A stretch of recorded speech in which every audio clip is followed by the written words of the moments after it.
The first thing they pinned on me at my brother's wedding wasn't a corsage. It was a silver catering badge that said service access. I was 35, my name was Elena Mercer, and my mother pushed that badge through the lining of my navy dress like she was fastening me into my proper place. My brother Adrian had just married the woman he'd spent 8 months telling everyone was the best thing that ever happened to this family, and apparently that family did not include me. A black apron had been folded over my dinner chair, my place card was gone, and a bridesmaid I had personally booked into the hotel asked me if I could refill the water station by the dance floor. After I had negotiated the venue contract, covered a $6,240 deposit from my own savings, and signed half the vendor paperwork, they turned me into staff in front of 142 guests. What made it worse was how practiced they looked doing it. And what nobody in that room knew yet was that I had a copy of every invoice version, every transfer request, and one sealed envelope Grandpa had told me not to open unless they forgot who I was. The reception room at Ashgrove House was all candlelight and white peonies and polished silver that threw reflections onto the ceiling like little fires. Camille had wanted old money softness, which was how she described things that cost too much and had to look effortless. The string quartet had already packed up. The band was tuning in the side alcove. Servers in black moved between tables carrying plates with short rib over sweet corn puree, and I was standing among them wearing my mother's expression like it had been fitted onto my face by force. If you've ever had one moment suddenly explain years of disrespect, stay with me because that night didn't start at the reception. It started long before the badge, long before the apron, long before my brother smiled past me like I belonged to the venue payroll. My mother, Diane, leaned in close enough for me to smell the powder on her neck and said, "Don't make that face. They're short a pair of hands, and you're the steady one." That was the phrase in my family. Not "I love you." Not "Are you okay?" Not "Thank you." You're the steady one. It was what people said right before they asked me to carry what should have been theirs. The badge pressed cold against my chest, just below the pearl lily brooch pinned to my dress. The brooch had belonged to my grandmother. Cream-colored petals, tiny seed pearls, a silver stem. My mother had given it to me the week of my father's funeral when I was 19 and Adrian was 15. She'd fastened it with shaking fingers and said, "Wear this and hold things together. You're the steady one." I had worn it to college orientation after skipping the first week to organize Dad's insurance files. I had worn it to Adrian's high school awards dinner because our mother forgot to RSVP, and I had to smooth it over with the principal's secretary.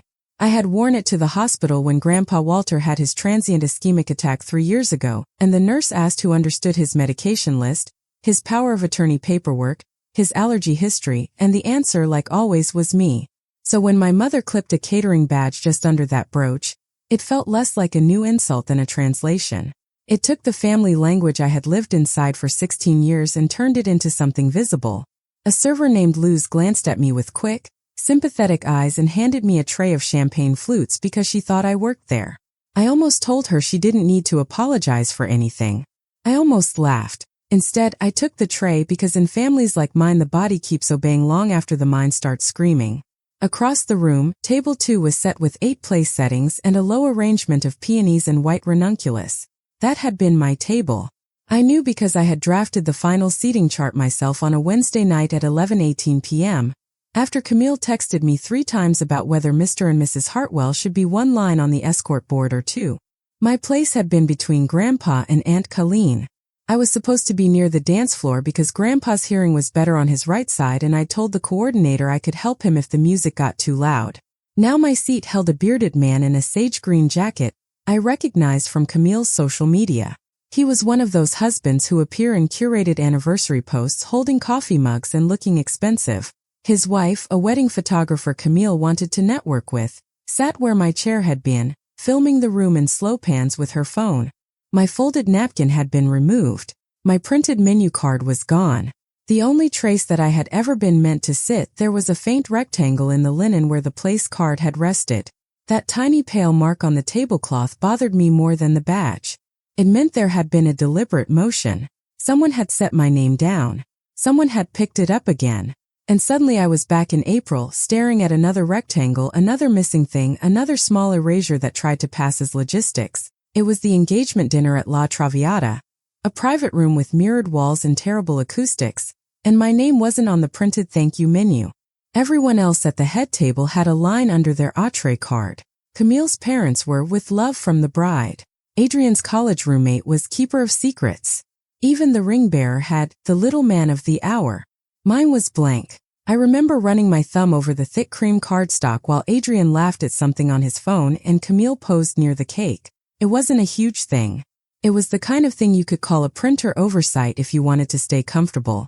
But then my mother leaned over and said lightly, "Don't be sensitive. You know how these things go. You're the steady one." It was always the same arrangement. The injury first, then the instruction not to feel it. By the time the waiter asked if anyone had dietary restrictions, I had already fixed the florist mix-up, confirmed the transportation schedule for the Hartwells, and quietly paid the deposit on the rehearsal dinner room because Adrian's business account had been overdrawn for 48 hours and he said the wire from his commission would hit any minute. It hit 4 days later.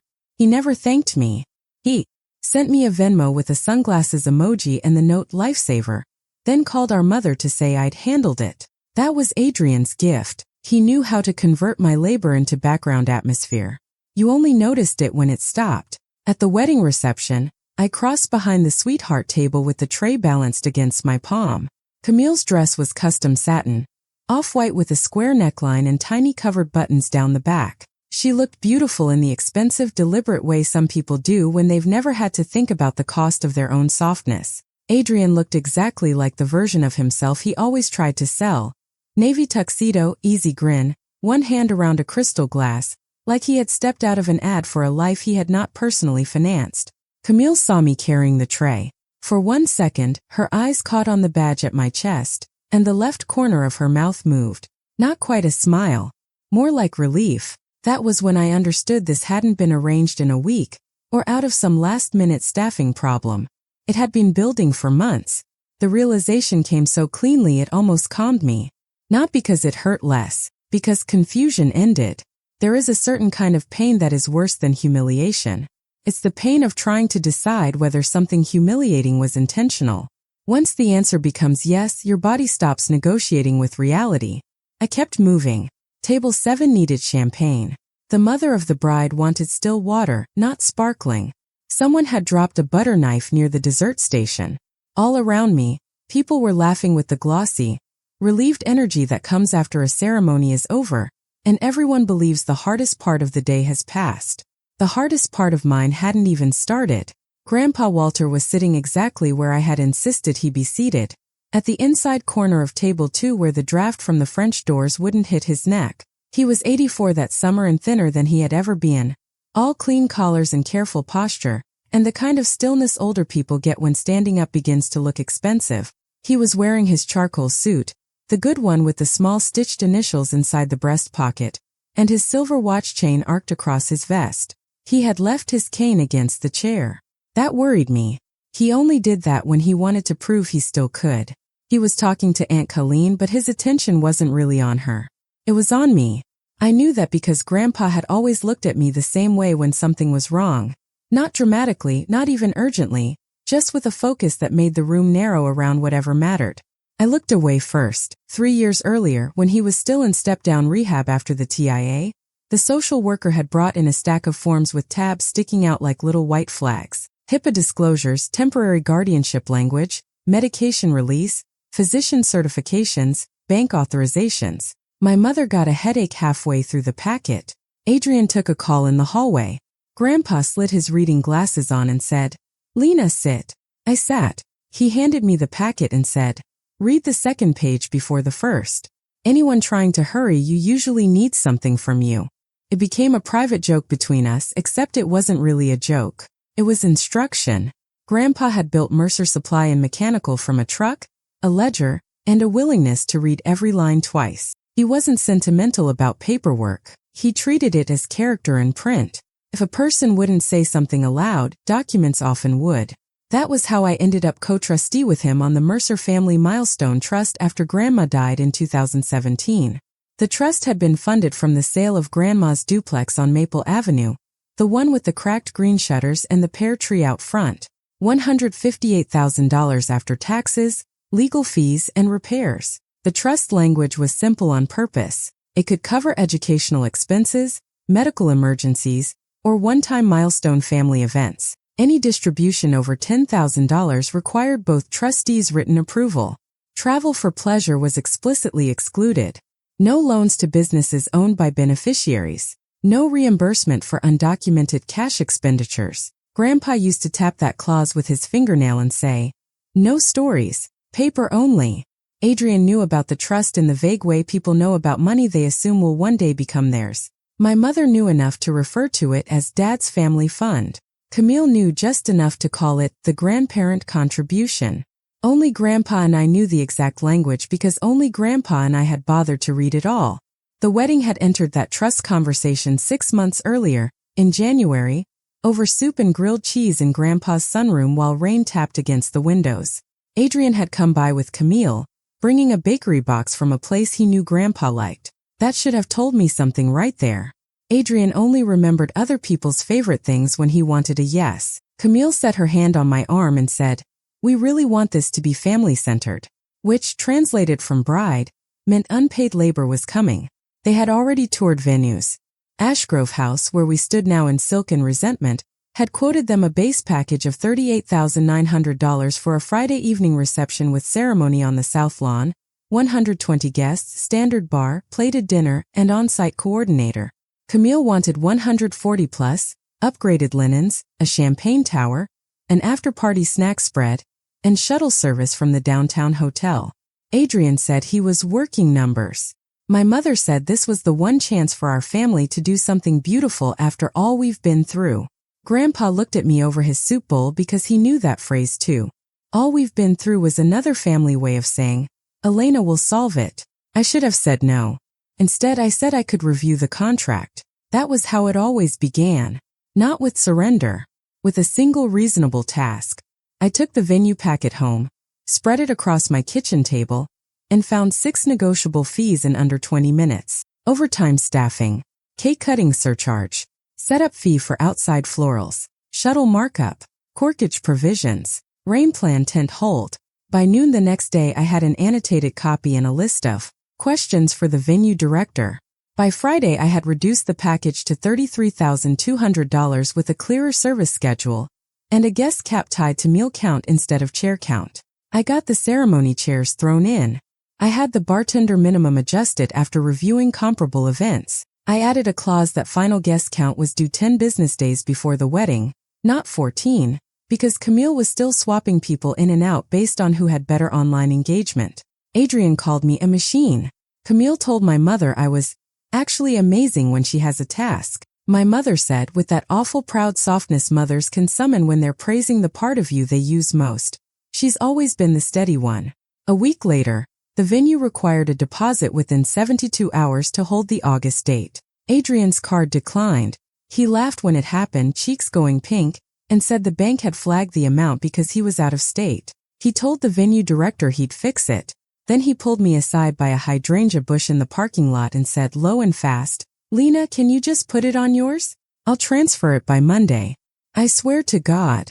The deposit was $6,240. I had $18,000 in savings at that point, built carefully over 5 years, because I wanted to buy a condo and stop living in the carriage house behind Grandpa's place. I had a spreadsheet named Home with down payment scenarios.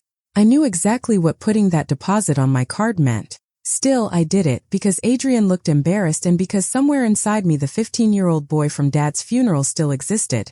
The one who had clung to my arm so hard in the church parking lot that his nails marked my skin through my black sleeve. He paid me back in 2 installments, one Monday, one Thursday.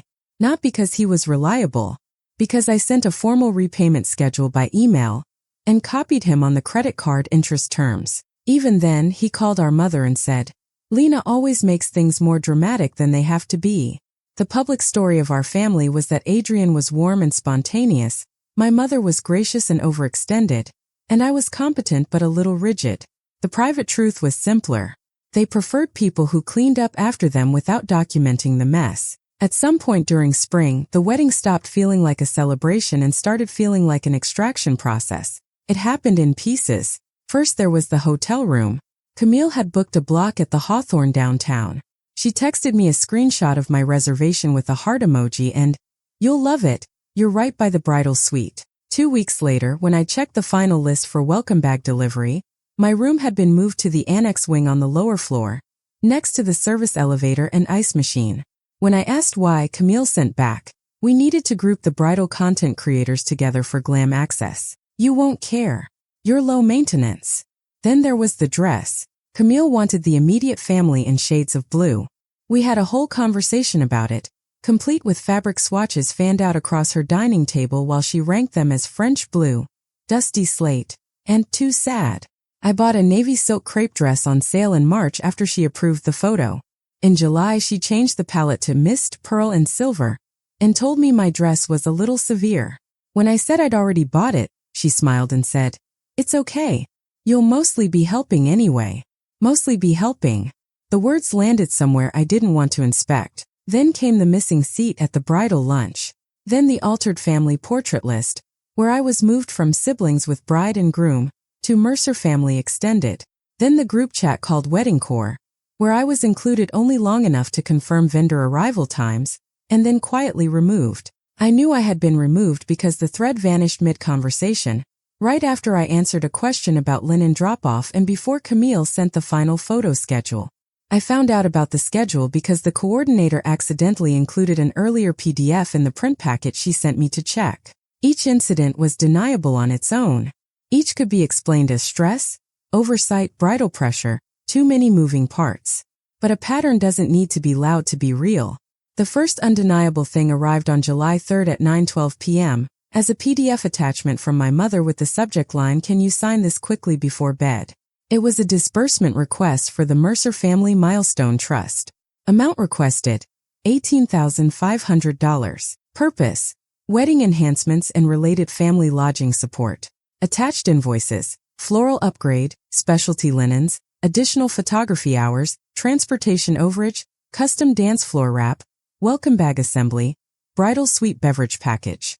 At the bottom was a signature block with 2 lines, Walter Mercer, trustee, Elena Mercer, co-trustee. My name had been typed in already. My initials, EM, appeared in the approval margin on page 2. I hadn't placed them there. At first I thought maybe Camille had used an older draft and someone had carried over my markup notes. I opened the metadata. Creation date was that afternoon. Modified by a scanner app on my mother's phone. I zoomed in on the initials. They were slightly blurred around the edges, darker than the rest of the ink. Pasted. I read the floral invoice twice. The amount matched no version I had approved. I read the transportation line item.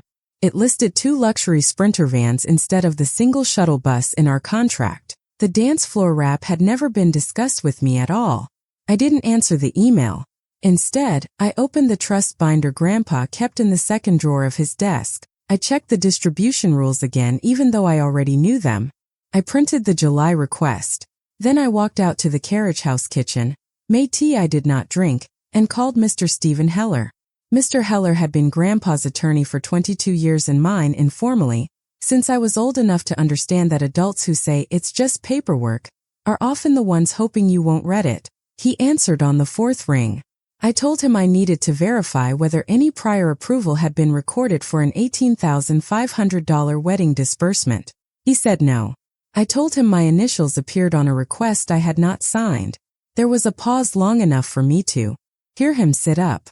Then he asked me to forward everything immediately and not confront anyone until he reviewed it. By 11 that night he had called back. "There are discrepancies," he said carefully. "And there's another issue." The other issue was a draft amendment. 3 days earlier, my mother had brought Grandpa to Mr. Heller's office without telling me, supposedly so he could tidy up his estate since the wedding was making him sentimental. Grandpa had been tired that day and slightly disoriented because a new blood pressure medication had made him lightheaded. Mr. Heller, who was not reckless, had refused to execute anything because Grandpa asked to see the original trust summary, and my mother had not brought it. But he had made copies of the documents they proposed. One of them would have temporarily allowed single signature distributions up to $25,000 for family milestone expenditures. Another would have named Diane Mercer as alternate approving party if Elena Mercer was unavailable. Unavailable. I was in the next town over buying ribbon samples for welcome baskets when they decided to solve me by redefining my existence. I remember sitting at my kitchen table in the dark after that call, the only light coming from the stove clock, and seeing the whole family arrangement at once. The altered room, the missing chats, the moved photos, the requests that came through me but never toward me. They weren't just being rude. They were repositioning me, turning me from family into function, making it easier if needed to say I wasn't really part of the event, making me useful enough to do the work and peripheral enough to exclude from the benefits. The thought was so ugly I tried to reject it. Then my phone buzzed with a text from Adrian. Need you at Ashgrove tomorrow at 8. Staff walkthrough. Wear comfortable shoes. Not can you. Not please. Not thank you for saving this entire thing from our incompetence. Wear comfortable shoes. At the wedding reception, I set down the empty tray and caught my reflection in the dark glass of the terrace doors. Navy dress, hairpin low. Mother's pearl lily brooch glinting at my left collarbone. Silver badge below it like a correction. Excuse me, a man at table 9 said. Can we get more bread? He wasn't rude. That was part of the humiliation. He just genuinely believed I worked there. I had been sorted by costume and posture into a different category of human. I brought bread. On my way back, I passed the escort card display in the foyer. Cream cardstock, deckled edges, hand calligraphy and dark gray ink. Camille had wanted those because the sample images felt editorial. At the bottom corner of the display, tucked beneath the acrylic riser, I saw a bent card with a smudge across one edge. Elena Mercer. The name was still legible. A line of clear tape stuck to the back. I stared at it long enough to understand exactly what had happened. Someone had removed my place card from the seating board, taped it out of the way, and forgotten to throw it out. That little piece of cardstock did something the badge hadn't, proved physical intention. I slipped it into my clutch. My hands were very steady by then. If you have spent long enough being treated as the emotional shock absorber in a family, there comes a point where your pain hardens into evidence collection. Tears are for people who still think explanation might fix it. By the time I found the card, I was past explanation. I went to the service corridor and opened my phone. In a folder labeled wedding, I had 73 items. Signed venue contract, revised venue contract, final guest count approval, transportation addendum, florist quote versions 1 through 4, hotel room block spreadsheet, proof of my $6,240 transfer, screenshot of Camille's message approving my seat at table 2, email from my mother telling me to just sign quickly, copy of the forged trust request, screenshot of the vanished group chat before I was removed, and a voicemail Adrian had left 2 weeks earlier after one of our first big fights. About budget. He had been drunk when he left it. Not sloppy drunk. Expensive drunk. The kind where every word arrives wrapped in confidence. Lena, he had said, dragging out my name. Stop acting like you own this wedding because you read contracts for fun. Grandpa's money is family money. You're not the gatekeeper. Just sign the release and stop making everything about your feelings. I had saved that voicemail because I save everything. I sent 3 items to Mr. Heller with no explanation.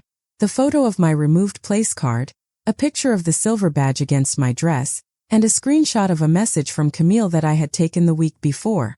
In it she had written to me after I asked where I was seated, "At this point we need flexibility.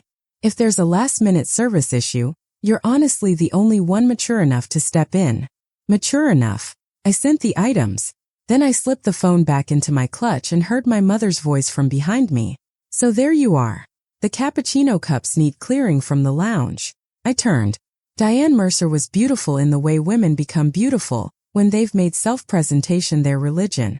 She wore a silver blue gown with cap sleeves, diamond studs Grandpa had given her on her 40th birthday, and the expression of someone who believed good taste should protect her from consequences. Her hair was set in a soft twist. Her lipstick had not moved once all day. "You took my seat," I said. Her face did not change. "Don't start. You took my seat and put me in service." She lowered her voice. "Camille needed to place the Mitchells near the photographer. They have connections. This is one evening. You are making this ugly." I remember looking at her and feeling, not rage, but an almost scientific interest in how calmly a person could betray you after years of leaning on your spine. "You told them I'd serve," I said. "Oh, for heaven's sake, Elena." The caterer was down 2 staff. One girl's child had a fever. The other had car trouble. We adapted. That's what adults do. Then why was my place card removed from the board? That landed. Not because she was ashamed, because she hadn't expected me to see it. She recovered quickly. Camille didn't want empty spaces in the family table photos if you were needed in the back. And frankly, you've been tense all week. This is probably better. You're the steady one. There. It was again. Not comfort. Assignment. That was the moment the whole structure of my childhood locked into place around her face. My father's funeral. Adrian's deadlines. Grandpa's rehab. The Christmases I cooked while everyone else sat in the den. The birthdays I organized. The taxes I sorted after my mother said numbers overwhelmed her. The wedding spreadsheets. The venue calls. The floral revisions. The way being dependable had never once bought me tenderness. It had only raised the price of stopping. I heard myself say very quietly, "You didn't make me useful. You made me visible." She frowned, not understanding. Then Adrian appeared in the corridor, flushed from champagne and congratulations. "What's going on?" "Your sister is being difficult," my mother said. He looked at the badge, then at me, then away. That was almost the worst part. Not that he had done it, that he couldn't even stand inside it honestly.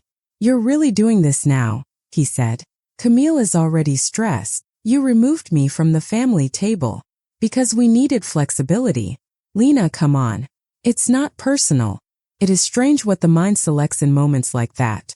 I remember the exact sound of ice dropping into a bar bucket somewhere behind them. I remember a smear of sauce on a tray jack by the wall. I remember my pearl brooch catching the light when I crossed my arms. Not personal.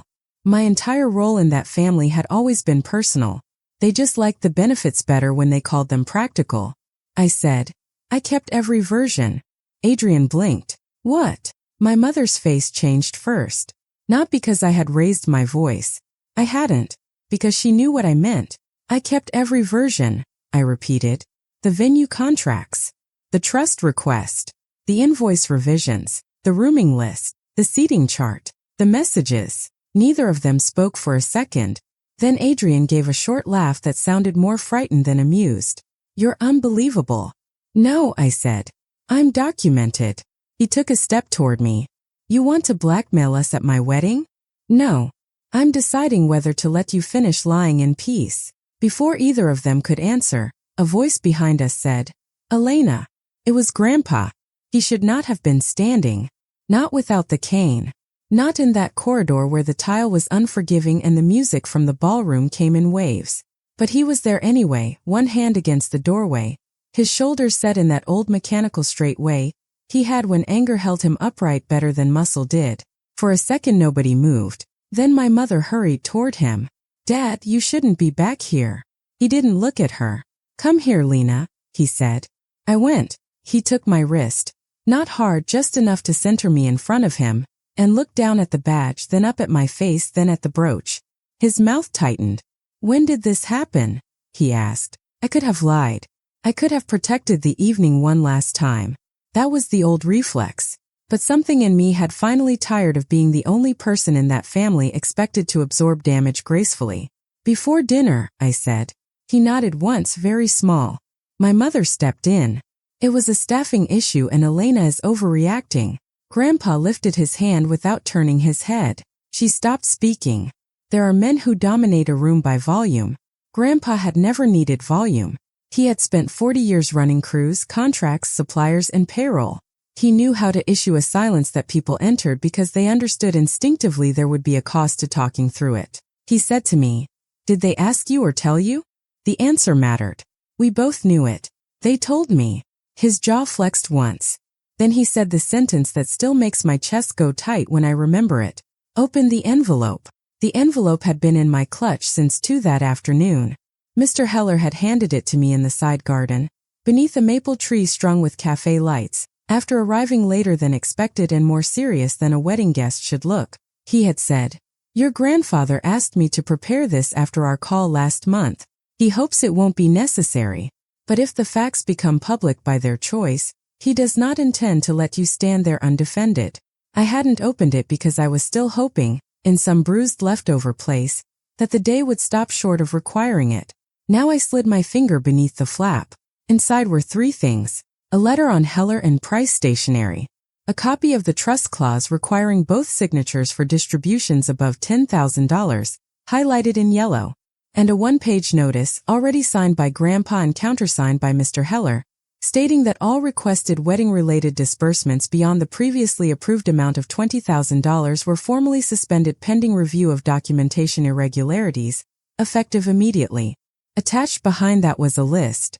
Original approved support, $20,000. Prior disbursement to Ashgrove House, $10,000. Vendor reimbursements approved by Elena Mercer, $4,860. Balance potentially available under review, $5,140. Requested but not approved, $18,500. Later supplemental requests flagged by counsel, $9,200. Proposed honeymoon lodging reimbursement, denied under trust terms. I looked up. Adrian had gone pale. My mother said, "Dad, not here." Grandpa turned to her then, and his voice went so quiet every word felt sharpened. "You made it here." Nobody in that corridor breathed. Then he did something I will never forget. He reached up, took the silver catering badge off my dress with careful fingers so he wouldn't tear the silk, and handed it to my mother. "Pin this on yourself," he said. "If you think it's harmless." She didn't move. The band in the ballroom struck the first bright notes of a Stevie Wonder song. People cheered. Somewhere beyond the corridor doors, someone laughed loudly enough to sound almost vulgar against the silence where we stood. Adrian took a step forward, lowering his voice into what he probably thought was reason. "Grandpa, there's been a misunderstanding. Lena gets intense and she's taking things the wrong way. We were just asking her to help because staff was short." Grandpa looked at him for a long second. "Then put on the apron yourself." Adrian said nothing. That was the exact moment I knew the night could not go back. My mother tried once more. "Dad, please. Everyone is waiting. We can discuss this tomorrow." "No," Grandpa said. "Tomorrow is where cowards put the truth when they hope it dies overnight." Then he turned to me. "Walk me in." I don't know what everyone in the ballroom saw first when we re-entered. The old man standing straighter than he had all evening. The daughter behind him in her navy dress with no tray in her hands. The mother and son following half a step too slowly, like they had missed the beat of something crucial. Or maybe it was Mr. Heller rising from his place at the far side of the room as soon as he saw the envelope open in my hand. The music faltered and stopped. Grandpa did not ask for the microphone right away. That made the whole thing more unnerving. He walked all the way to table 2, retrieved his cane, then turned and looked around the room as if taking inventory. In a venue like Ashgrove, conversations don't end at once. They fray. First the nearest table goes quiet, then the next. Then people begin noticing what other people have noticed. Glasses lower. Shoulders pivot. The air changes. Camille was still seated at the sweetheart table, smiling uncertainly, one hand resting on Adrian's abandoned champagne flute. She had not yet understood the scale of the problem, only that the performance had slipped. Grandpa asked the bandleader, "May I?" The young man handed him the microphone so quickly it was almost respectful panic. "I won't keep you long," Grandpa said. Age had roughened his voice but not weakened it. It carried cleanly through the room. "My grandson is married now, and I wish him a long marriage built on better judgment than he has shown tonight." A murmur passed through the room so soft it felt like cloth moving. Grandpa went on. "There seems to be confusion in this room about who belongs at this family's table and who does not. I would like to clear that up before another toast is made." I was standing 3 feet to his right, envelope in hand, pulse so steady it scared me. He looked at me once, then back at the guests. My granddaughter Elena coordinated much of this wedding. She negotiated contracts, handled vendors, fronted expenses, and served as co-trustee for the family funds approved to help pay for this event. During the reception, she was removed from her seat and assigned to serve guests like hired staff. There was no noise at all after that sentence. Not a fork. Not a chair scrape. Nothing. Camille rose first. "Walter, with respect, that is not what happened." Grandpa turned his head toward her with a courtesy more devastating than anger. "Then perhaps you would like Elena to read your message." Camille's face emptied.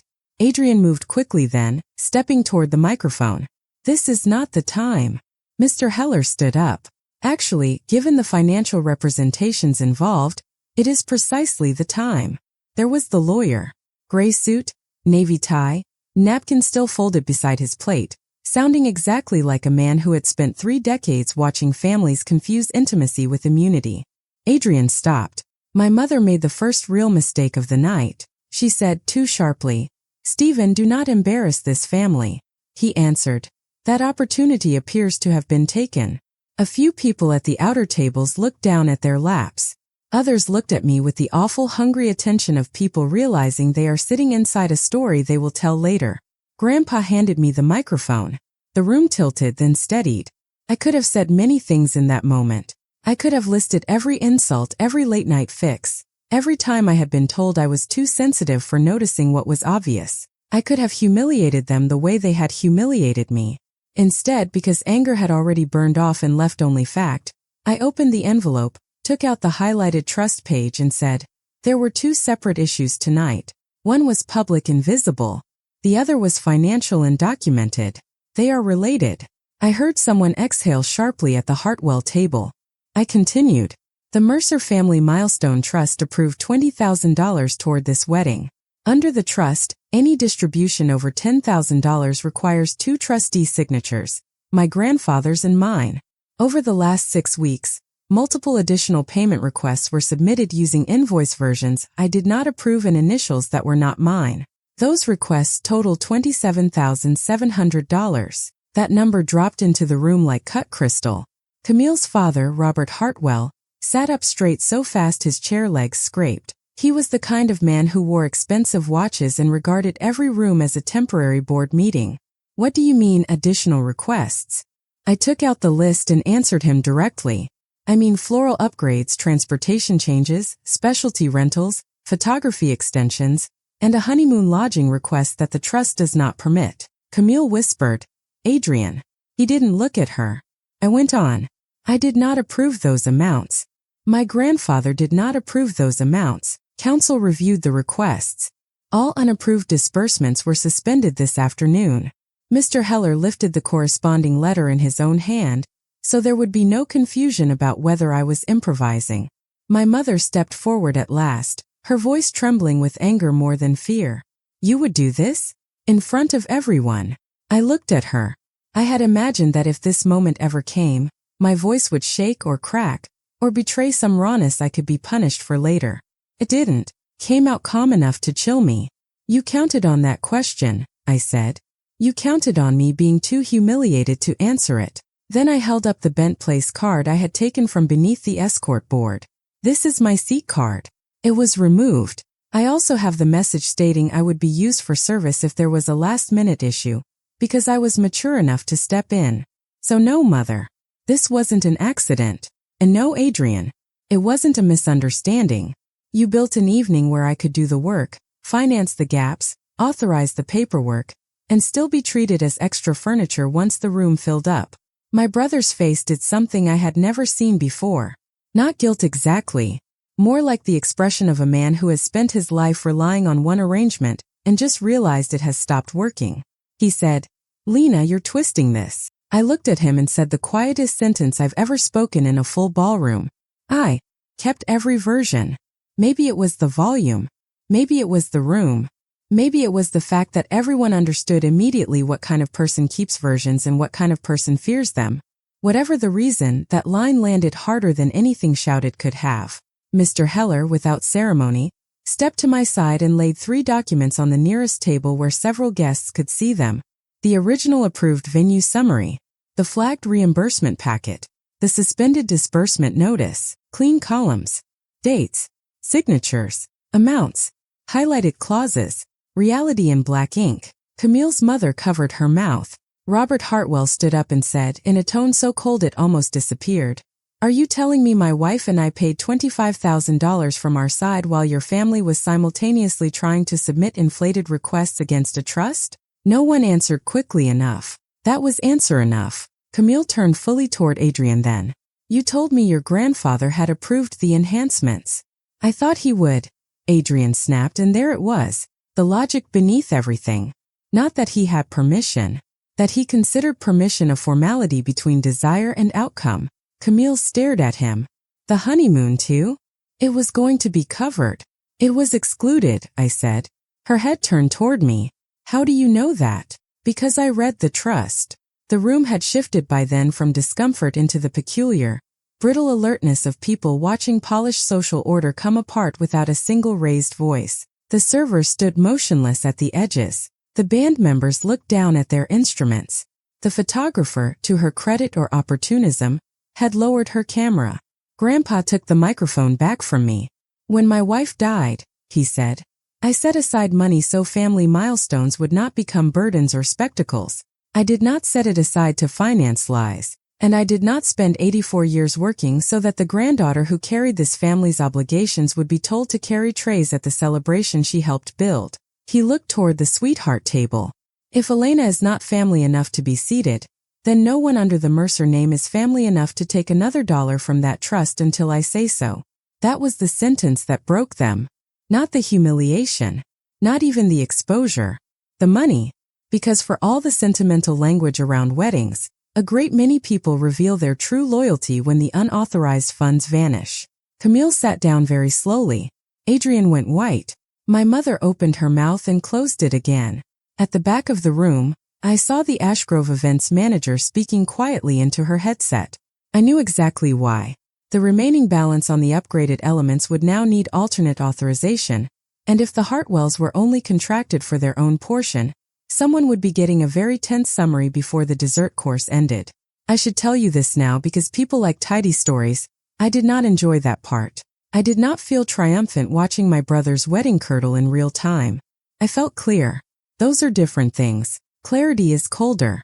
For a few suspended seconds nobody knew what social script came next. There is no etiquette book for what to do when the groom's sister, who has just been publicly mistaken for staff, produces evidence of trust irregularities mid-reception while the family patriarch disowns the financial narrative. Eventually Aunt Colleen stood up and did the most practical thing anyone had done all evening. She walked to the empty place at table 2, pulled out the chair that had been mine and said, Elena, sit down. If you have never had your humanity restored by something as small as a chair being returned to you, it may sound insignificant. It wasn't. My throat tightened so suddenly I had to look away. I sat. Luz, the actual server, came over 2 minutes later with a fresh plate from the kitchen because mine had never been served. She set it down in front of me and whispered, I'm sorry. I whispered back, none of this was you. Grandpa sat beside me. He looked tired now, the adrenaline already receding. Under the table, his hand found mine once and squeezed.